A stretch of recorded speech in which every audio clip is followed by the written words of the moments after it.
Fill कर रहे हो, वाटर अगर आप फिल कर रहे हो तो ऑब्वियस सी बात है कि पानी अचानक तो नहीं भर जाएगा, नहीं भरेगा ना। तो समय समय पे आप क्या कर रहे हैं, एक व्यक्ति जो है पानी फिल कर रहा है, एक व्यक्ति जो इसकी हाइट को काउंट कर रहा है कि हाइट इसकी कितनी राइज कर रही है ऊपर के साइड में। बात समझ रहे हो। अब अगर मैं कहूँ कि तुम कांस्टेंट रेट से पानी डालना, जिस बोतल से आप पानी डाल रहे हो या जिस जार या जो भी मेथड है आपको डालने का, तो जैसे ही आप पानी इसमें फिल करोगे वैसे वैसे जो है तल से हाइट जो है पानी की उठती जाएगी। और मैं एक दूसरे ऑब्जर्वर को ये कह रहा हूँ कि तुम क्या करो कि हाइट को ऑब्जर्व करो और टाइम भी काउंट करते रहो कि कौन सा समय उसकी क्या हाइट रही है। तो आप क्या कर रहे हो एक्चुअल में, ये जो परिवर्तन है इसके हाइट में, पानी कितना तल पे ऊपर आ रहा है, इसकी जो परिवर्तन है, सपोर्टेड मैं ये कह देता हूँ कि एच जो हाइट है, तो आप क्या कर रहे हो कि आप टाइम के रिस्पेक्ट में इस एच को ब्रेक डाउन कर रहे हो।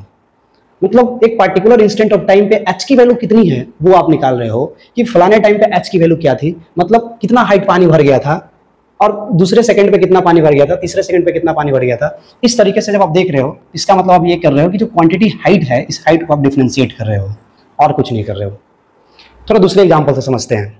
सपोज दैट हम क्या कर रहे हैं, एक और एग्जाम्पल लेते हैं कि जैसे मान लीजिए कि एक मोमबत्ती है, ठीक है, और एक मोमबत्ती है, और मोमबत्ती को जैसे हम लोग जलाते हैं तो क्या होता है कि ये पिघलने लगता है। बात समझ रहे हैं। अब मोमबत्ती जो है समय के साथ इसकी हाइट धीरे धीरे क्या हो रही है, छोटा होते जा रहा है, डिक्रीज करता जा रहा है, डिक्रीज करता जा रहा है, घटता जा रहा है। क्योंकि जैसे जैसे मोमबत्ती पिघलेगा वैसे वैसे क्या होगा कि उसकी हाइट डिक्रीज करती जाएगी। तो अगर मैं कहूँ कि अगर तुम इसकी हाइट को क्या करो, समय के साथ देखो कि कौन से टाइम